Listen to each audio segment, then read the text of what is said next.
Buenas tardes, compañeros.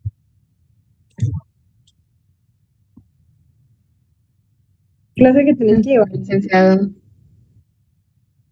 Buenas tardes, Buenas tardes, licenciado. Lick.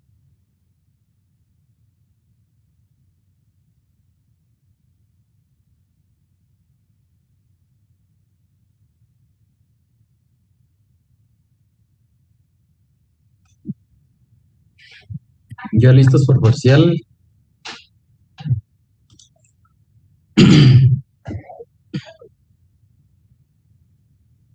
Ya casi, licenciado. No la vamos a poner muy difícil, así. Aún no, dice. ¿Y por qué no? ¿Y por qué no? ¿Qué le hace falta, diga? Va a haber repaso, Lick. Sí podríamos hacer una revisión del contenido para remarcar los puntos importantes que hay que tener presente. Yo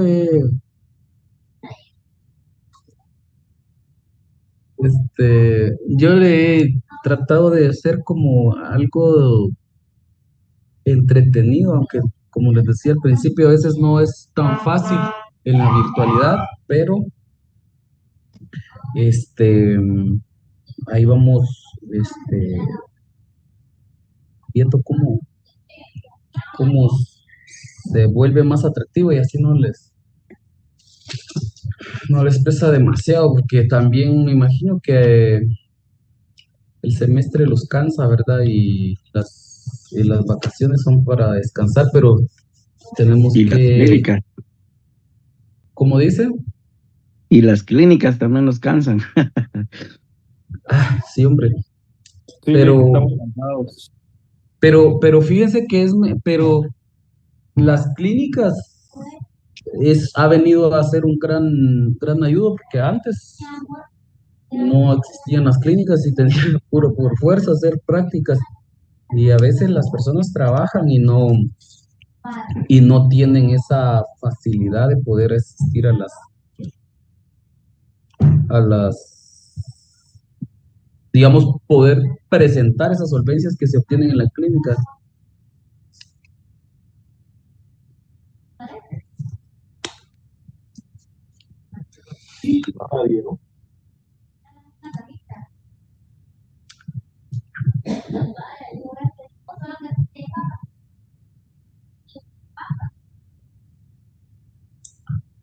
Pero de plano que a usted, si tres clínicas, tres exámenes, eso sí, eso usted le pasó, les dio mi compañero que se metió a las 6 preespecializaciones de un solo, dos en la mañana, en la jornada matutina, las dos de la vespertina y las dos de la nocturna. Se quemó. Eh, Estaba aturdido, terminó esa jornada de ese mío. Yo creo que la mayoría estamos con tres pues, certificaciones, Lick. O sea, terminan esta y continúan con otra. Descansamos de 5 a 6 y luego le damos de 6 a 8 para terminar el día con las dos.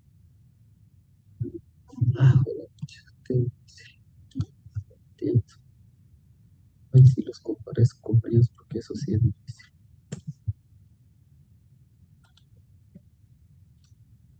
Estamos haciendo aquí.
Pues vamos a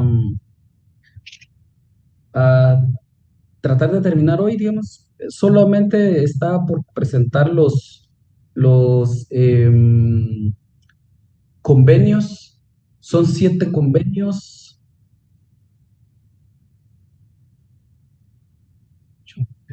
Son 7 convenios y 2 pactos los que tenemos que observar, nada más.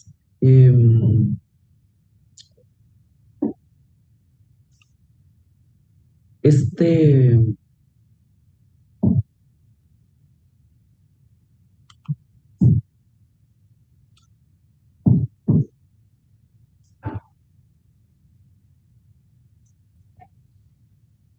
este perfil que está aquí es el de los que, este es como un anuncio de trabajo para ustedes por si les interesa, ¿verdad?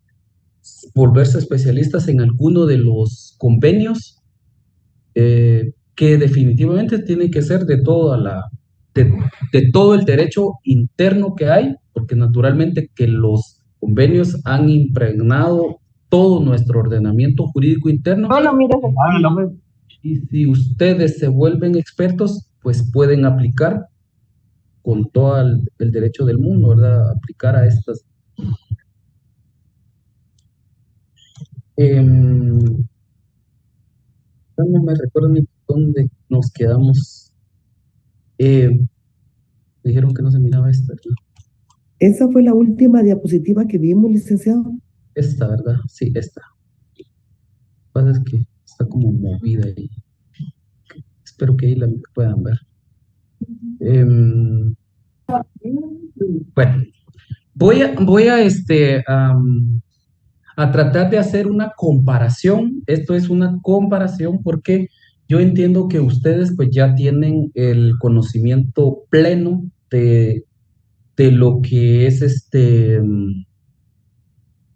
de lo que es el libro número 5 del derecho civil, ¿verdad? Del Código Civil, digamos, de las obligaciones y de los contratos. Entonces, ¿por qué insisto en esa parte? Porque si ustedes cursaron ya el Derecho Civil 4, que es en donde se da este libro número 5, entonces tienen claro cómo es la contratación. Y entonces necesitan quizás un par de elementos nada más para completar la idea de que en el derecho internacional y en estos documentos que nosotros estamos evaluando, funciona de esa misma manera. Digamos, el derecho la Convención de Viena, por ejemplo, es como nuestra materia procesal. Yo creo que ahorita ustedes llevaron procesal civil 1, ¿verdad? Entonces vendría siendo como nuestra materia procesal, de cómo se van a resolver eh, los conflictos que surjan alrededor de estos acuerdos, de estos convenios que tenemos firmados nosotros. Como les decía, en el sistema universal hay siete convenios y 2 pactos. Y la declaración. Son 11 en total con la carta, pero hay un detalle que les decía yo, que el convenio sobre desaparición forzada, nosotros solo participamos en él, pero no lo ratificamos. O sea, a veces no lo tenemos insertado en nuestra legislación. En consecuencia, pues, no se puede tomar como de esos derechos. Es muy subjetivo, digamos, ¿verdad? Si no está en nuestra legislación, es muy subjetivo ese artículo de la Constitución que leyó uno de sus compañeros ayer, que decía que aunque no figuren, en cambio, los que nosotros tenemos ratificados, esos sí figuran y son de observancia obligatoria. Bien. Entonces la forma de contratar ha sido como esa del Derecho Civil 4. ¿Qué contiene? El pacto de derechos civiles y políticos, que son dos, ¿verdad? Son el Pacto Internacional de Derechos Económicos, Sociales y Culturales y el Pacto Internacional de Derechos Civiles y Políticos. Estos dos pactos, ustedes los tienen que tomar en la misma dinámica que se toman los contratos de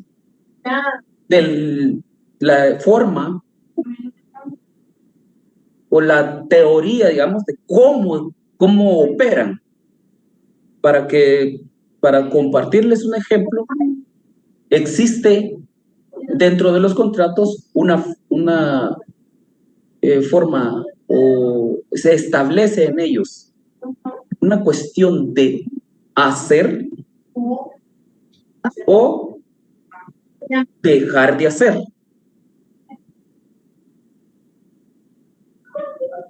En el contrato de usufructo, por ejemplo, si ustedes redactan un documento que tenga una cláusula de usufructo, vamos a decir que ustedes hacen una donación y colocan una cláusula en el contrato de usufructo vitalicio.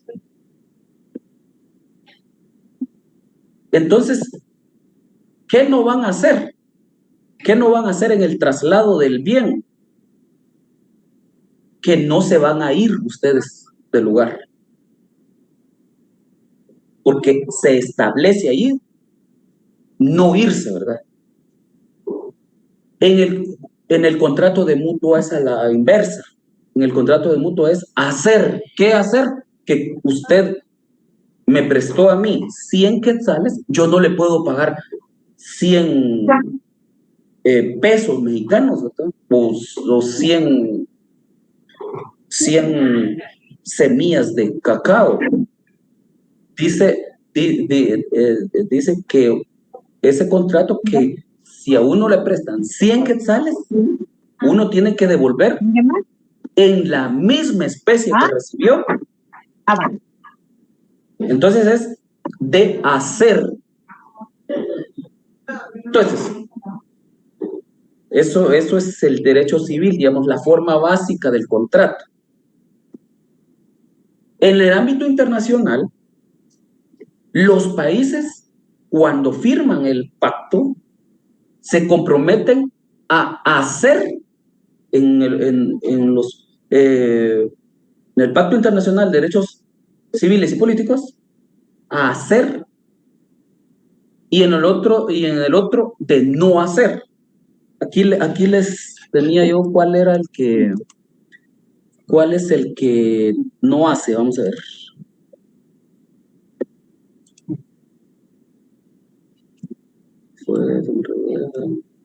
Está.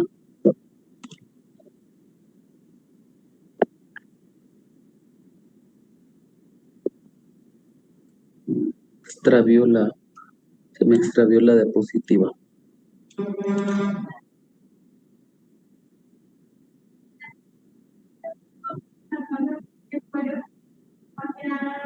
Bien, pero vamos a cuando la tenga se los envío, la encuentre.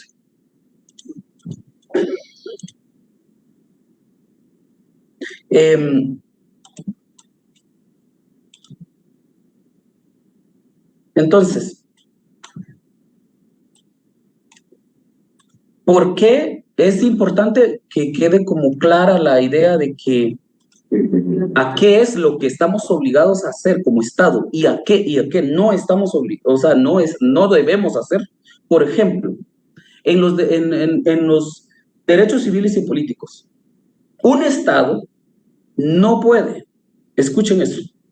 Si estamos hablando de la libertad de ejercitar los derechos políticos, un Estado no puede, bajo ninguna circunstancia, a precio de sanción,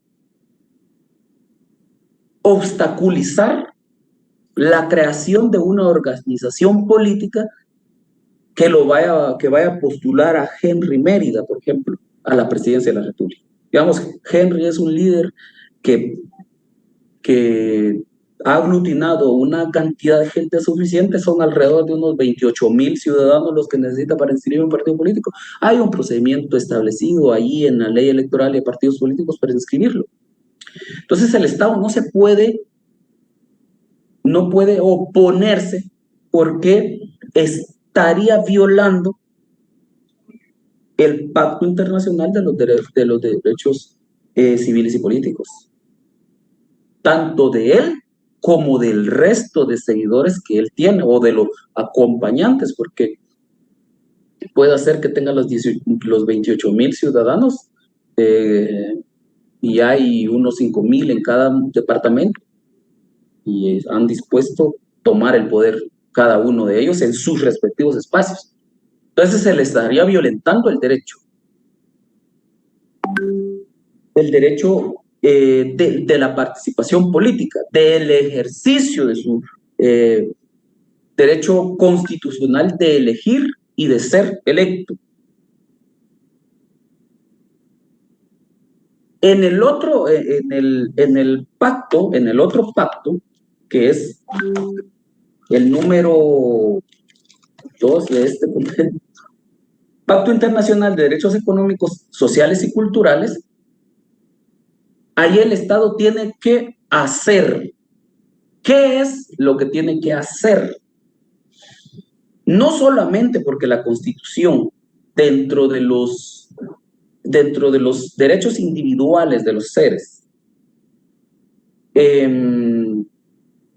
se ha comprometido a garantizar la vida, a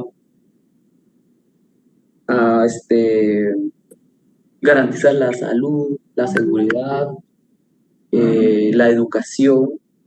No solo por eso, sino por este Pacto Internacional de Derechos Económicos, Sociales y Culturales, tiene que disponer, por ejemplo, de hospitales para que los ciudadanos tengan acceso a la salud de forma gratuita. Eso es un poquito complicado, ¿verdad? Porque desconozco yo, a veces no logro entender por qué es que soñamos con una educación, con una salud que le dé cobertura a todos y que no se mueran las personas ahí en las emergencias de los hospitales públicos, y nunca logramos salir de eso. Pero el Estado es el que tiene que por lo menos tener un hospital público en cada departamento, y que no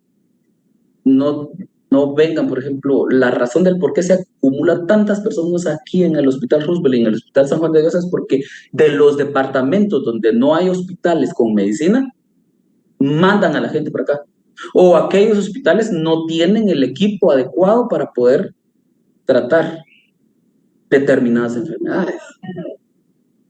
Entonces se acumula la población exigiendo salud y no hay manera. En este mismo bloque de compromisos tenemos el tema de la educación. La educación sí está como muy... tiene demasiadas circunstancias allí alrededor, politizadas, diría yo. En salud también, pero aquí se mira mucho más porque como hay niños y bajo la excusa de los se crean esos programas, por ejemplo, de alimentación, ¿verdad? Bananos.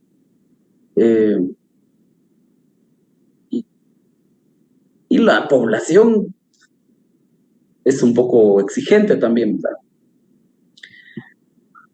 Ahí está la seguridad. El Estado tiene que crear una institución para poder garantizarle la seguridad y la integridad física a los habitantes.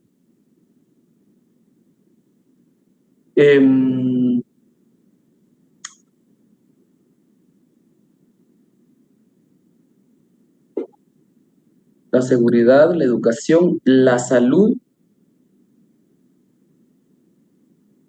y, bueno, los demás, los derechos culturales. La Constitución nuestra reconoce la diversidad cultural, e incluso, bueno, aquí entra la situación de las religiones. Por ejemplo, nosotros tenemos reconocida la libertad de culto, por eso le decía que las personas tienen la libertad de creer en lo que se les dé la gana. Si creen en la Santa Muerte y consideran que los puede salvar, no sé cuál podría ser la finalidad, pero eso es un asunto de cada quien.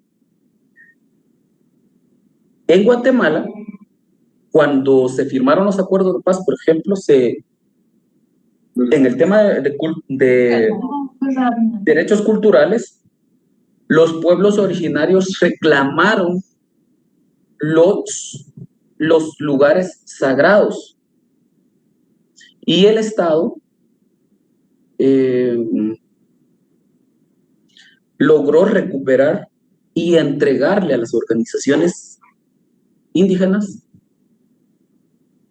por ejemplo, Caminal Cuyum, aquí en Guatemala, en la ciudad de Guatemala, Ixinché en Chimaltenango, Humarcaj en el Quiché. Esos, allá en Huehuetenango está otro centro ceremonial. En Quetzaltenango hay otro, hay un municipio de Quetzaltenango que tiene otro. Ellos recuperaron esos espacios y hoy los utilizan para llevar a cabo su práctica espiritual, porque hay que ser conscientes de que en un Estado que reconoce la libertad de culto y que tiene, no solamente es un simple reconocimiento de decir, sí, yo, me importa que creas, no solamente es eso, sino que se recuerdan que nosotros, mediante el principio de buena fe, nosotros aceptamos el pacto en donde nos comprometimos a que íbamos a fomentar, digamos, eso, ese respeto. Naturalmente, pues uno lo que espera también es que el respeto sea mutuo, ¿verdad? Usted es católico, usted que adora la Santa Muerte, usted es satanista, usted es de la espiritualidad maya. Que haya una reciprocidad en cuanto al respeto, ¿verdad? Porque de eso se trata. Bien. Entonces, para poderles explicar, yo les había, para poderla, voy a bajar esta, y vamos a subir esta. Yo les había colocado esta diapositiva de que, entonces, para ir como llevando el control respecto de los pactos, porque son 2 pactos, en el sistema universal. Nota, porque ahorita todavía no hemos hablado de los sistemas regionales. Entonces, este clasifica, digamos, esos derechos en generaciones. generaciones de derecho: primera generación, segunda generación, tercera generación. Y se dice que, por ejemplo, existe una cuarta generación y 5 y 6. Hay una generación donde ya se incluyen a los animales, el respeto a los animales. Y es por eso es que nació una ley reciente que el Ministerio de Agricultura y Ganadería, creo que fue el que emitió un reglamento en donde se tenía que inscribir sus mascotas, así con nombre, ¿verdad? Para así como crearle su identificación. Es derivado de ello. Porque eso va evolucionando. Por eso es que nosotros, los documentos, si ven, dice en los títulos, es una evolución, y hemos venido desarrollando a lo largo de la historia cómo ha ido evolucionando ciertas exigencias. Dígame, Emerson.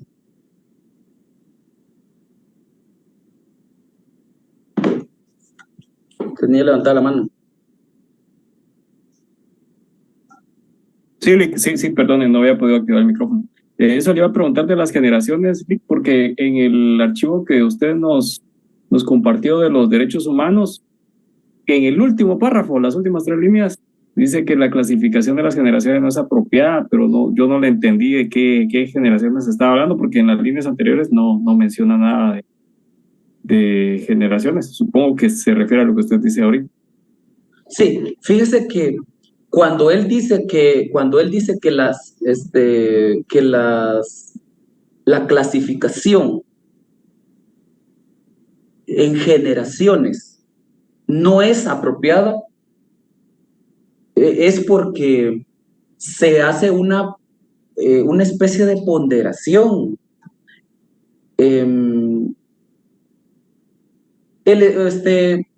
Vamos a ver si me puedo dar a entender con esto. Si la Declaración Universal, la Declaración Americana, las otras declaraciones que vimos acá,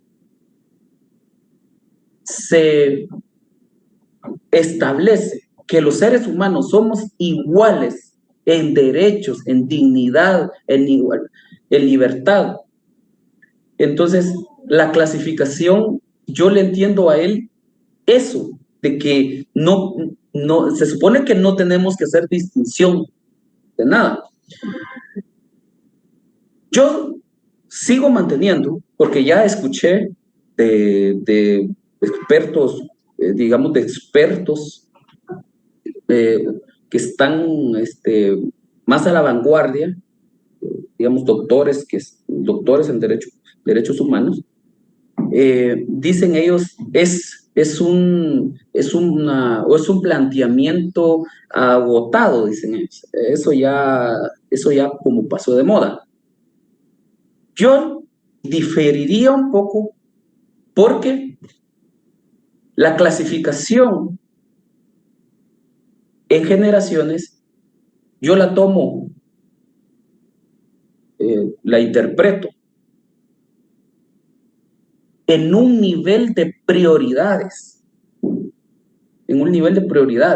Por ejemplo,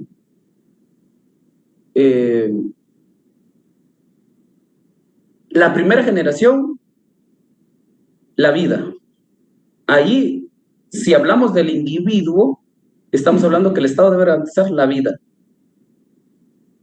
Esa es un primer, digamos, no existe nada después de ese sujeto si no está vivo. Y nuestra Constitución, por ejemplo, atiende a esa prioridad y coloca que el Estado guatemalteco le reconoce la vida a un ser desde su concepción.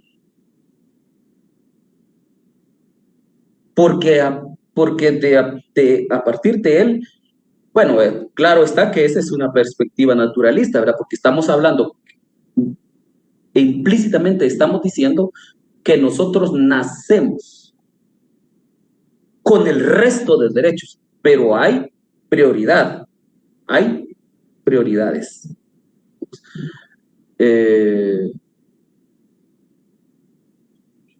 Vamos a poner un ejemplo tal vez un poco trivial. Por ejemplo, si... ¿Qué no les podría ofender? Una gallina. Si ustedes tienen de mascota una gallina y tienen y tienen hambre y tienen como 5 días de no comer, la gallina en la 5ª generación tiene derechos, ¿verdad? Tiene derecho que no la traten mal, a que no le den patadas, pues que le den comida y todo, ¿verdad? Pero es un animal comestible. ¿Quién es prioritario?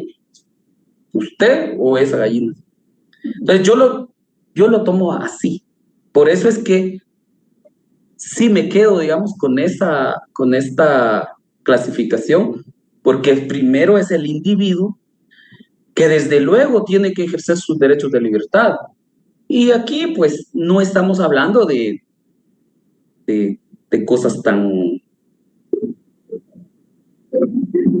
de cosas tan determinantes, digamos. Claro que para un ser humano en sociedad sí es determinante ejercitar sus derechos civiles. Podría abstenerse de no hacerlo. Por ejemplo, usted podría dejar o sea, vamos a poner por ejemplo, desafiliarse de un partido político, por ejemplo. No va a perder la vida, ni por afiliarse, ni por desafiliarse.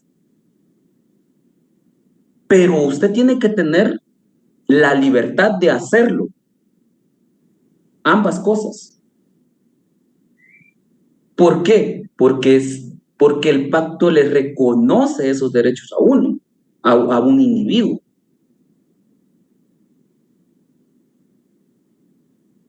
Entonces, yo me quedo con esa clasificación. Entonces, aquí, la primera generación, ya espero que haya quedado clara, es del individuo, el ejercicio de sus derechos como individuo en la vida social de un país.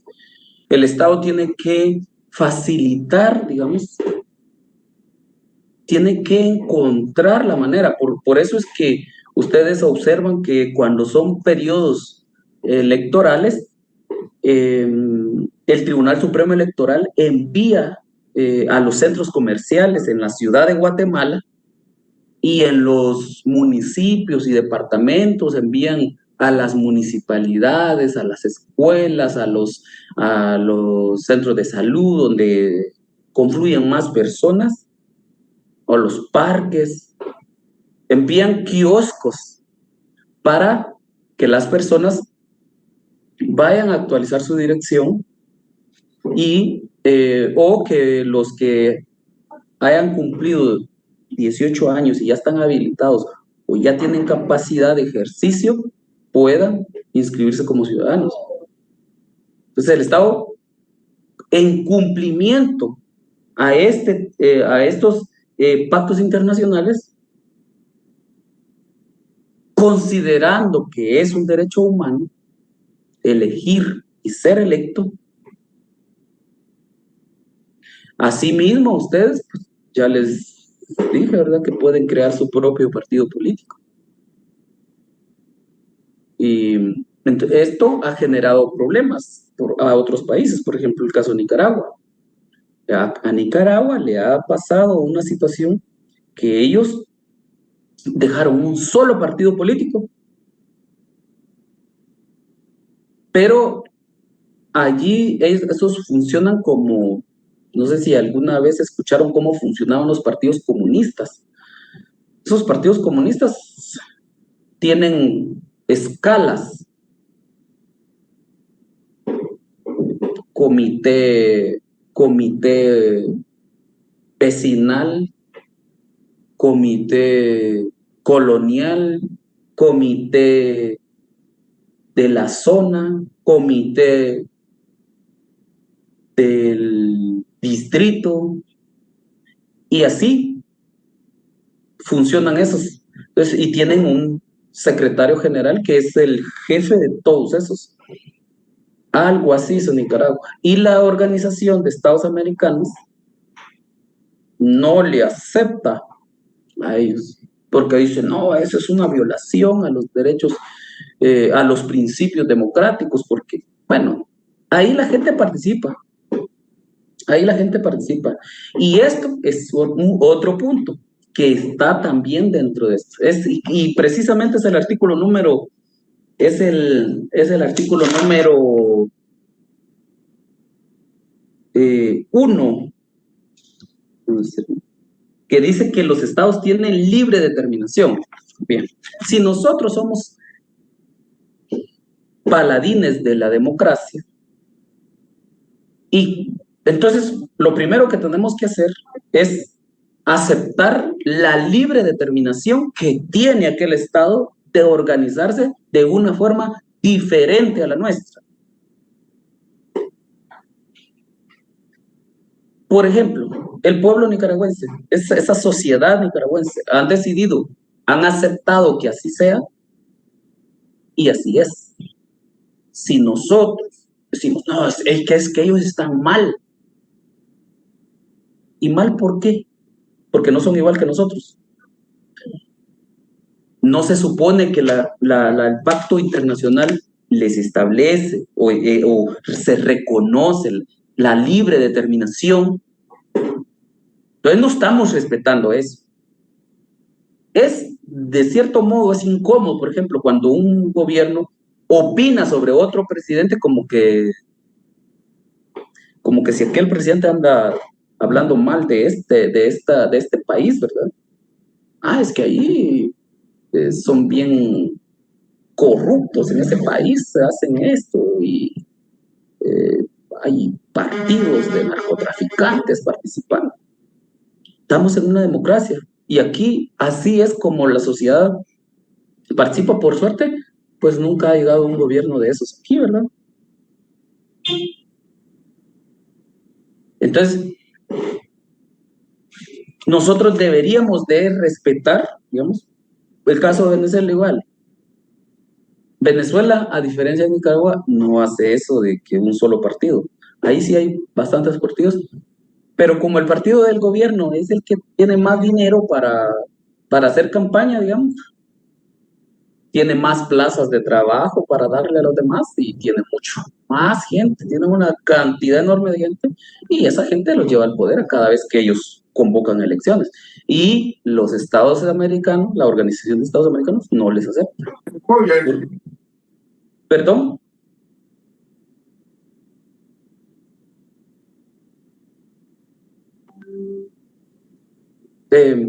No les acepta porque no son afines, digamos, a los intereses económicos. Esa es una batalla por intereses económicos. Bien, bueno, entonces, espero que con esta es la de tercera generación.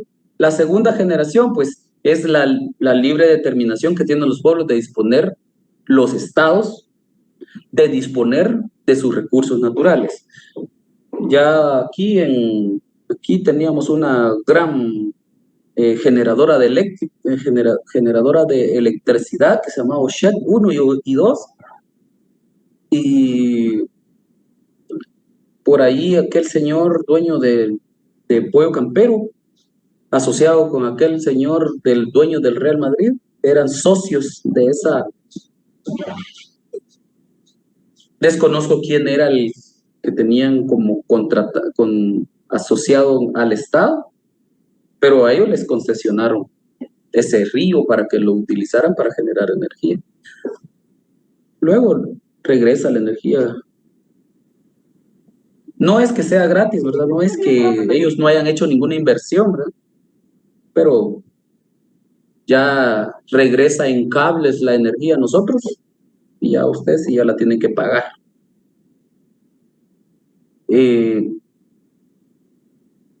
No es que nosotros, no es que la población guatemalteca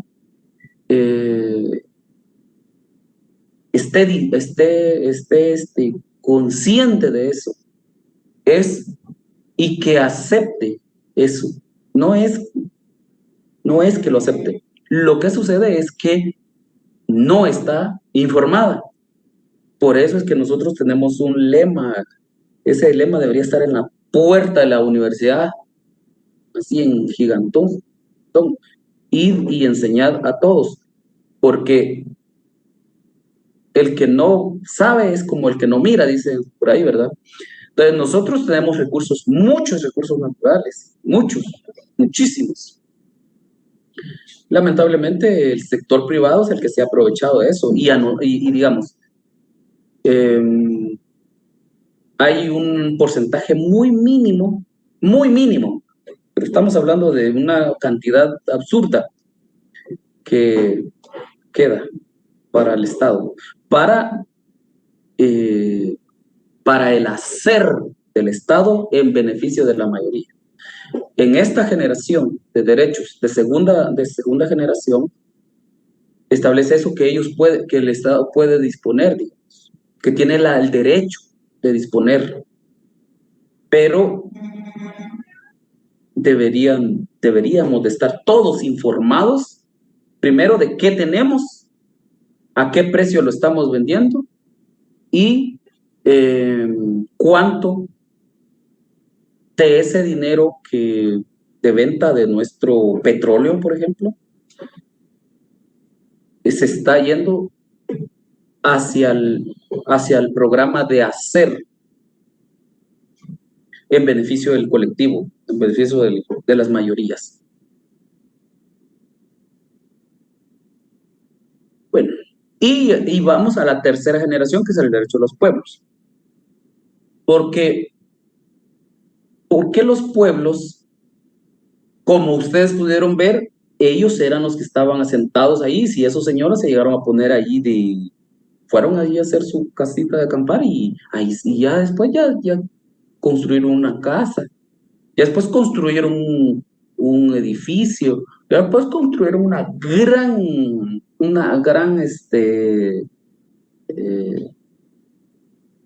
gran fábrica ahí en Virginia y se fueron extendiendo. Después vinieron un montón y después habían 7 países ahí metidos ya. Y a los pueblos que estaban ahí los arrinconaron hacia allá por Dakota del Norte, allá por Nevada, por Nebraska, por allá, mandándolos para el frío, para la parte fría. Entonces, los que han logrado sobrevivir, hoy día tienen una declaración universal de los pueblos. Entonces, la protección a los pueblos indígenas, a los grupos étnicos, se ha convertido en una misión, en una declaración universal para los Estados miembros. Y como nosotros somos un Estado miembro, Guatemala ha sido fundante incluso de la Sociedad de Naciones. Guatemala ha tenido un papel relevante, digamos, bien, con el famoso voto a Israel, que por cierto, uno de los principios que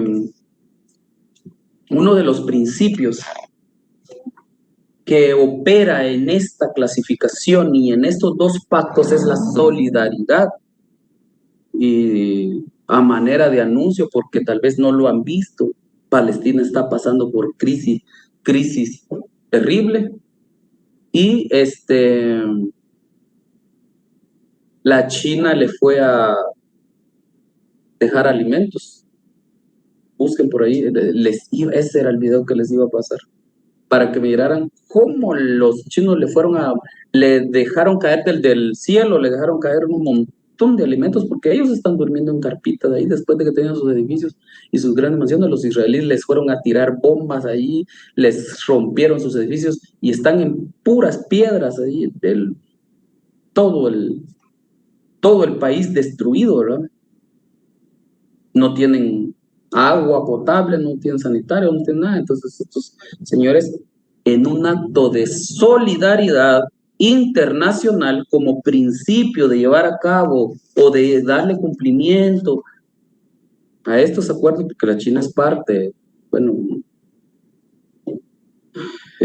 Palestina todavía no es un país reconocido, pero ese hecho no significa que no sean seres humanos, ¿verdad?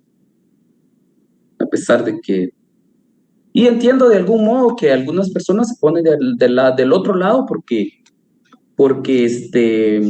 es una cuestión estrictamente política. De eso sí no nos queda duda, ¿verdad? De que sí es político el asunto. Pero nosotros también hemos recibido ayuda. Cuando se rebalsó el volcán de fuego, hubo una reunión internacional aquí y nos hicieron donaciones. No me recuerdo con precisión qué cantidad de dinero recibimos, pero sirvió para comprar un terreno. Me recuerdo que el señor Jimmy Morales, cuando era presidente, compró un terreno y le construyeron casas nuevas a las personas, no allí en ese terreno tan hostil, ¿verdad? Tan peligroso que es esa loma, la falda del volcán, sino que en otro lugar. Ese dinero que nos donaron a nosotros en el ejercicio, digamos, o en el cumplimiento del principio de solidaridad internacional, ellos hicieron eso. Ya hemos tenido ayuda nosotros también. Bien.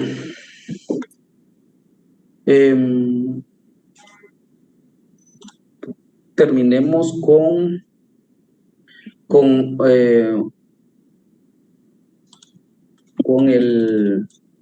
les dije que eran 9, ¿verdad? Entonces, peguémosle una revisión a los otros. Los otros son convenios.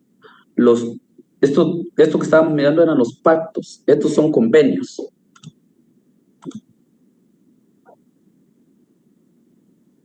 El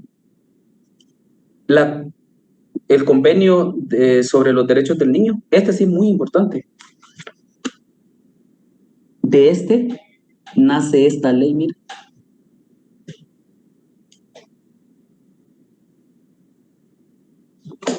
Y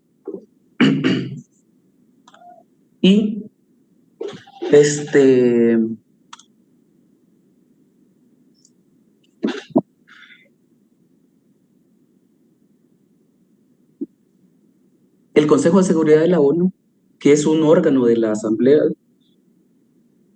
de las Naciones Unidas, tiene mire, los comités de sanciones. Yo ya les dije, ya les expliqué cómo se conforman, quiénes lo conforman, cómo se conforman. Y estos señores son los que revisan que se cumpla con estos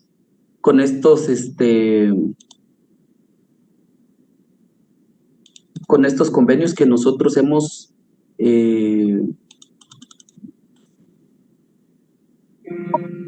con estos convenios que nosotros hemos firmado.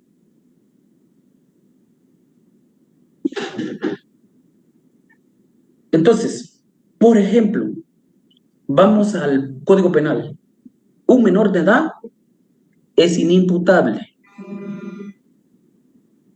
Si un menor de edad llega a tener problemas con la justicia penal, con el derecho penal, tiene un procedimiento especial en la ley PINA.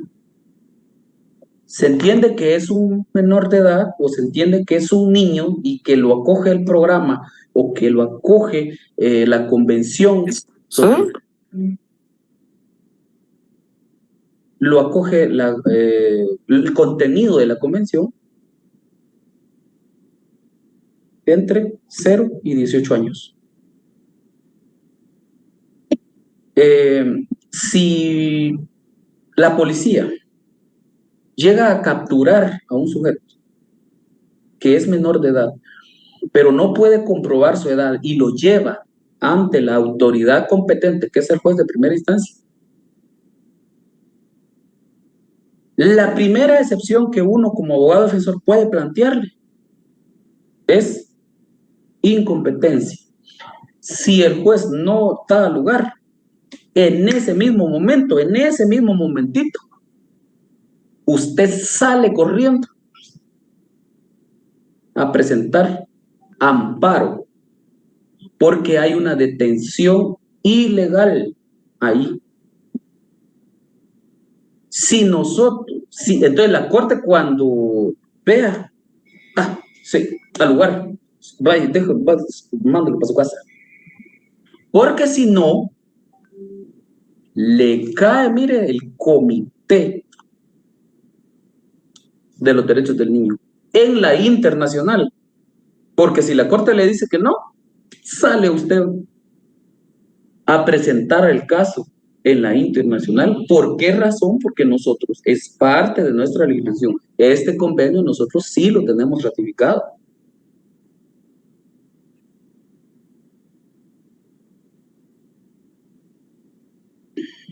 Caso número 2, CEDAW.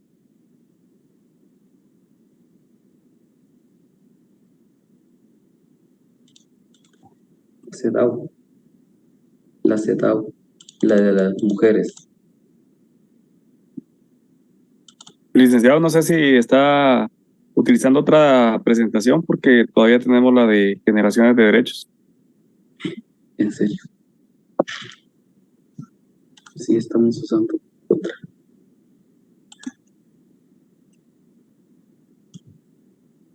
Disculpen. Es que yo aquí bien entretenido con la presentación y solo yo la estoy mirando. Esta es otra. Y estos han avanzado demasiado porque yo les decía a ustedes que nosotros estamos atrasadísimos. Aquí nosotros nos comprometimos en el convenio sobre la eliminación de todas formas de discriminación contra la mujer, porque las mujeres guatemaltecas empezaron a votar hasta como en el año de 1946, imagínense. O sea, las mujeres no tenían ese derecho político del que estábamos hablando al principio, de elegir y ser electos. Y a pesar de que pues el doctor Arévalo Bermejo hizo la gran hazaña de poder involucrarlas, y el proceso fue muy lento, digamos. Miren que esta tiene su entrada en vigencia hasta como en 1981. Aún allí no es, hoy sale publicado en el Diario de Centroamérica o ya se agotaron los 15 días, 8 días, 60 días o 6 meses, lo que haya dado el Congreso de la República para que cobre vigencia. Y no que del siguiente día en adelante, sí, todos, ahora sí respetamos. No, hombre, si esa es cultural. O sea, digamos, el machismo es cultural. Entonces, ir combatiendo prácticas que generación tras generación se han visto como normales, es una tarea titánica, ¿verdad? Entonces, ha sido todo un proceso y al punto de que cuando salió la ley de femicidio y de otras formas de violencia en contra de la mujer,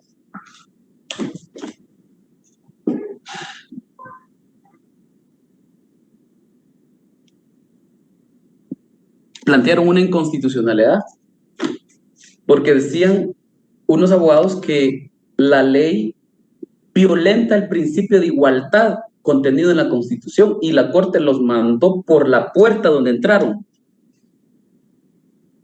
No, señores. Ustedes son los que están mal, porque ustedes tienen la cultura machista tan arraigada que piensan que golpear a una mujer, sí es normal, ¿verdad? ¿Por qué no se agarra usted a golpearse solito? Si tantas ganas tiene de golpear a alguien, pero no le esté pegando nomás. Entonces, se considera, digamos, un acto discriminatorio creer que la mujer está como por debajo del hombro, ¿verdad? ¿No? Entonces, si no se le... Entonces, nosotros aquí sí tuvimos que entrar con artillería pesada al punto de que, primero que nace la ley, se crea formas de violencia en sus distintas fases y se construye jurisdicción específica y derivado de ello tenemos los juzgados de femicidio. Entonces, yo les recomendaría a los hombres que están escuchando, que tienen aquí, y ustedes también les solicito que ahí en los círculos de sociabilización que tienen, informen a sus amigos, muchachos, no le pegan a las mujeres, porque si me vienen a decir ustedes a mí, o me llaman, o sea, que un día lo tienen detenido por violencia contra la mujer, ay, esas mujeres que están ejerciendo la jurisdicción ahí, señores, son difíciles. No le entregan al individuo, así sea la misma señora agredida la que se lo vaya a pedir, no se lo suelta. Gabriela.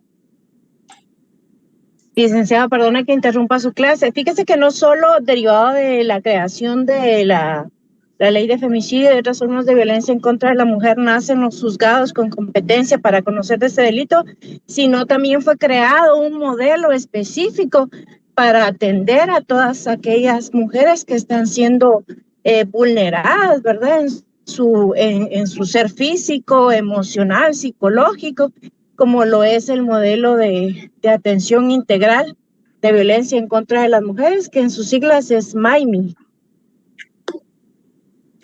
Bien, muchas gracias. Únicamente para que los compañeritos tengan de conocimiento. Muchas gracias. Ahí tienen al MAIMI, por cierto, es un equipo que actúa en forma conjunta con otras instituciones y son veloces y muy efectivo, digamos, ¿no? Entonces, ya el hombre guatemalteco, digamos, que ya pues vean desde cuándo estamos comprometidos nosotros, tenemos que cambiar esa cultura, ¿verdad? Pues, por las malas, digamos, porque no la quisimos o porque no la hemos querido, digamos, llevar a cabo por las buenas formas. Bien. Yo digo que la dejamos ahí. No les voy a incluir, creo que no les voy a incluir eso, ¿verdad? Solo hasta la Organización de Naciones Unidas les incluí. Y si quieren, lo que podríamos hacer mañana es que le pegamos una pequeña repasada a todo. Sí, hasta la ONU les. Esto sucedió en el sistema, esto a grandes rasgos sucedió en el sistema universal. Esto es lo que ha sucedido en el sistema universal, donde ya dijimos que es la base, la que se alza para exigir derechos, remarcando, digamos, recalcando lo que al principio les indiqué, ¿verdad? Del concepto que ustedes lo tienen ahí en su documento, que dice que son exigencias a la dignidad, la libertad y la libertad humana en cada momento histórico, pues cada quien ha tenido que hacer su lucha. Hoy estamos en esta lucha porque ya suscribimos estos estos convenios y tenemos que cumplirlos, sí y solo sí. ¿De acuerdo? Entonces los miramos mañana. Espero que pasen una feliz tarde y éxitos con la otra clase. Buenas tardes, Liz. Está bien. Feliz tarde, Lick. Gracias.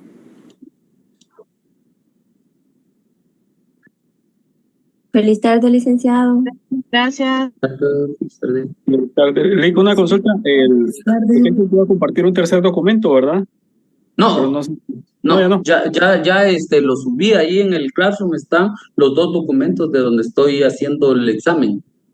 Ah, de acuerdo. Muy bien. Ujú. Muy bien. Gracias. Bueno.